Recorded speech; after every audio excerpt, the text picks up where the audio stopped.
Good morning 8th Hindi medium के student. आज हम अध्याय 10 किशोर अवस्था की ओर पढ़ेंगे। इसके पहले हमने प्रजनन के बारे में पहले वाले पाठ में इसके पहले वाले अध्याय में हमने पढ़ा था।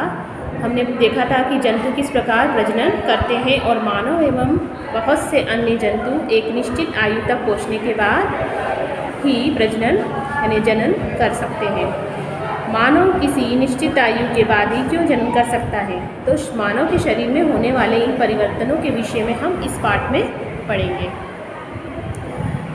अब इसमें हमने देखा मानव जननांगों के विषय में अध्याय 9 में देखा था हमने, और इस अध्याय में हम उन हार्मोनों के विषय में चर्चा करेंगे जो शिशु बच्चे में होने वाले परिवर्तनों को दर्शाता है और महत्वपूर्ण भूमिका निभाता है, जिनके कारण बच्चा बड़ा होकर वयस्क हो जाता है। सबसे पहले हम पढ़ेंगे किशोर अवस्था या यौवना अवस्था। बूझो अपना 12वां जन्मदिन मना रहा था। मित्रों के चले जाने के पश्चात क्या हुआ, बूझो पहेली अपने माता पिता के साथ बातें करने लगे। पहेली एक कन्या विद्यालय में पढ़ती है, वह हंसने लगी। उसने टिप्पणी की कि बूझो के कई मित्र जिनके वह 1 वर्ष बाद मिली थी कि लंबाई एकाएक इतनी बढ़ गई है, और उनमें से कुछ तो मूछें कुछ जो उसके मित्र थे उनकी मूछें आने से जोकर यानी कार्टून नज़र आ रहे थे। उसकी माँ ने समझाया कि लड़के बड़े हो गए हैं। वृद्धि जन्म के समय से ही होने लगती है, परंतु 10 या 11 वर्ष की आयु के बाद वृद्धि में एकाएक तीव्रता आती है और वृद्धि साफ दिखाई देने लगती है। शरीर में होने वाले परिवर्तन वृद्धि प्रक्रिया का एक भाग है।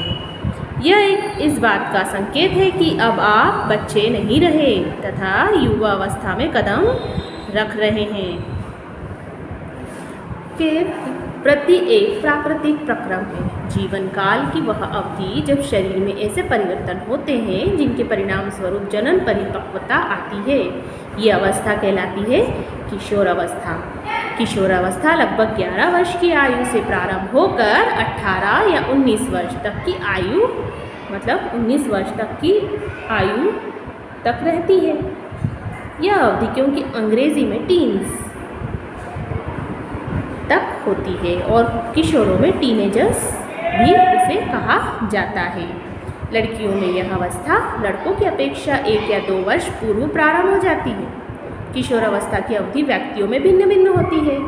किशोर अवस्था के दौरान मनुष्य के शरीर में अनेक परिवर्तन आते हैं और यह परिवर्तन यौवनारंभ का संकेत है। इनमें से महत्वपूर्ण परिवर्तन है लड़के और लड़कियों की जनन क्षमता का विकास। किशोर की जनन परिपक्वता के साथ ही यौवना आरंभ समाप्त हो जाता है। अब हम पढ़ेंगे इनमें होने वाले परिवर्तन क्या है। सबसे पहला परिवर्तन आता है लंबाई में वृद्धि। लंबाई में एकाएक वृद्धि यौवना आरंभ के दौरान होने वाले सबसे अधिक दृष्टिगोचर परिवर्तन है, और इस समय शरीर की लंबी अस्थियों की अर्थात हाथ एवं पैरों की अस्थियों की यानी हड्डियों की लंबाई में वृद्धि होती है और व्यक्ति क्या हो जाता है, लंबा हो जाता है। उसका जो कद है वो हमें लंबा दिखाई देने लगता है। अब यहाँ पर जो एक चार्ट दिया है जिसमें आयु वर्ष में दी है और लड़के और लड़कियों की लंबाई प्रतिशत में दी है। देखो 8 वर्ष लड़के 72%, लड़कियाँ 77, 9 लड़के 75%, लड़कियाँ 81%, 10 वर्ष लड़के 78%, लड़कियाँ 84%, 11 वर्ष लड़के 81%, लड़कियाँ 88%, 12 वर्ष लड़के 84%, लड़कियाँ 91%। इसके बाद 13 वर्ष, 14 वर्ष, 15 वर्ष, 16, 17 और 18 वर्ष यानी 100% यहाँ पर फिर इनकी पूर्ण लंबाई दिखाई गई है। अब पूर्ण लंबाई के लिए हम गणना किस प्रकार से करते हैं, तो वर्तमान जो लंबाई होती है उसमें वर्तमान आयु में पूर्ण लंबाई का हम क्या कर देते हैं, भाग दे देते हैं और 100 से गुणा करते जाते हैं। एक लड़का जिसकी आयु 9 वर्ष है और लंबाई 120 सेंटीमीटर है, तो वृद्धि काल की समाप्ति पर उसकी अनुमानित लंबाई होगी। उसके लिए हम क्या करेंगे, 120/75 × 100 यानी 120 में 75 का भाग देंगे और 100 से गुणा कर देंगे। तो आंसर क्या आएगा इसका, 160 सेंटीमीटर। तो प्रारंभ में लड़कियां लड़कों की अपेक्षा अधिक तीव्रता से बढ़ती है, परंतु 18 वर्ष की आयु तक दोनों अपनी अधिकतम लंबाई प्राप्त कर लेते हैं और अलग अलग व्यक्तियों की लंबाई में वृद्धि की दर भी भिन्न भिन्न होती है। कुछ यौवनारंभ में तीव्र गति से बढ़ते हैं तथा बाद में यह गति क्या हो जाती है, धीमी, जबकि कुछ धीरे धीरे वृद्धि करने लगते हैं। इसके बाद यहाँ क्या दिया है कि जो पहेली है, पहेली को चिंतित होने की आवश्यकता नहीं। शरीर के सभी अंग समान दर से वृद्धि नहीं करते। कभी कभी किशोर के हाथ अथवा पैर शरीर के अन्य अंगों की अपेक्षा बड़े दिखाई देते हैं, परंतु शीघ्र ही दूसरे भाग में वृद्धि कर शारीरिक अनुपात को संतुलित कर देते हैं और फलतः शरीर सुडौल हो जाता है। अब आपने ध्यान दिया होगा कि किसी व्यक्ति की लंबाई उसके परिवार के किसी न किसी सदस्य के लगभग समान ही होती है। तो इसका कारण क्या हो सकता है कि लंबाई माता पिता के प्राप्त जीन पर निर्भर करती है, परंतु वृद्धि के इन वर्षों में उचित प्रकार का संतुलित आहार आवश्यक है और यह अस्थियों, पेशियों, शरीर के अन्य भागों को सही ढंग से वृद्धि करने हेतु पर्याप्त पोषण करने में सहायता करता है। आप किशोर की पोषक आवश्यकताओं के विषय में इस अध्याय में हम पढ़ेंगे। अब आता है, सबसे पहले हमने क्या देखा था, लंबाई में वृद्धि।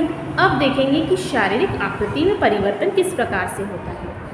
तो आपकी कक्षा में छात्रों के कंधे एवं सीना निचली कक्षा के छात्रों की अपेक्षा अधिक चौड़े होते हैं। इसका कारण क्या हो सकता है कि ये यौवनारंभ में प्रवेश कर चुके हैं, जब वृद्धि के कारण कंधे फैलकर चौड़े हो जाते हैं। लड़कियों में कमर का निचला भाग चौड़ा हो जाता है, तो वृद्धि के कारण लड़कों में क्या हो जाता है, शारीरिक पेशियाँ लड़कियों की अपेक्षा सुस्पष्ट और गठी दिखाई देती है। और किशोर अवस्था के दौरान लड़कों लड़कियों में होने वाले परिवर्तन अलग अलग होते हैं। स्वर में परिवर्तन हो जाता है, आवाज़ बदल जाती है। कुछ लड़कों की आवाज़ फटने लगती है। यौवनारंभ में स्वर यंत्र या रैलिक्स में वृद्धि का प्रारंभ होता है। लड़कों का स्वर यंत्र विकसित होकर अपेक्षाकृत बड़ा हो जाता है। लड़कों में बढ़ता हुआ स्वर यंत्र गले के सामने की ओर सुस्पष्ट उभरे हुए भाग में भी दिखाई देता है, जैसा कि यहाँ चित्र में दिखाया गया है। इस तरह से ये भाग क्या हो जाता है, उभरा हुआ दिखाई देता है, जिसे हम एडम्स एप्पल यानी कंठमणि कहते हैं। ये जो इस तरह का जो भाग दिखाई दे रहा है, ये क्या है, एडम्स एप्पल कहलाता है। लड़कियों में स्वर यंत्र अपेक्षाकृत छोटा होता है, अतः बाहर से सामान्य दिखाई नहीं देता। सामान्यतः लड़कियों का स्वर उच्च ताव्रत वाला होता है, जबकि लड़कों का स्वर गहरा होता है। तो किशोर लड़कों में कभी कभी स्वर यंत्र की पेशियों में अनियंत्रित वृद्धि हो जाती है और आवाज़ फटने या भर्राने लगती है या भारी हो जाती है। यह स्थिति कुछ दिनों अथवा कुछ सप्ताह तक बनी रहती है, जिसके बाद स्वर सामान्य हो जाता है। फिर आता है श्वेत एवं तेल ग्रंथियों की क्रियाशीलता में वृद्धि। किशोर अवस्था में श्वेत और तेल ग्रंथियों का स्राव बढ़ जाता है। इन ग्रंथियों की अधिक क्रियाशीलता के कारण कुछ व्यक्तियों के चेहरे पर फुंसियाँ या मुहासे आ जाते हैं। चेहरे पर कील मुहासे दिखाई देने लगते हैं, क्योंकि श्वेत ग्रंथि, तेल ग्रंथि, कुछ ग्रंथियाँ अपना स्राव वाहिनियों द्वारा स्रावित करती हैं और अंतःस्रावी ग्रंथियाँ हार्मोनों को सीधे रुधिर प्रवाह में निर्मोचित करती है, इसलिए इन्हें नलिका वाहिनी ग्रंथियाँ भी कहा जाता है। अब आता है जनन अंगों का विकास। पिछले अध्याय में हमने इसके बारे में पढ़ा था कि मानव जनांगों का पूर्वावलोकन हम कर चुके हैं कि यौवनारंभ में नर जनांग जैसे कि वृषण या शीशन पूर्णतः विकसित हो जाते हैं। वृषण में शुक्राणुओं का भी क्या होता है, उत्पादन प्रारंभ हो जाता है और लड़कियों में अंडाशय साइज वृद्धि हो जाती है और अंड परिपक्व होने लगते हैं। अंडाशय में अंडाणुओं का निमोचन भी प्रारंभ हो जाता है। इसके बाद मानसिक और बौद्धिक संवेदात्मक परिपक्वता प्राप्त होना, इसके बारे में हम अगली वीडियो में पढ़ेंगे। यहाँ तक आपको इस पाठ को पढ़ना और समझना है।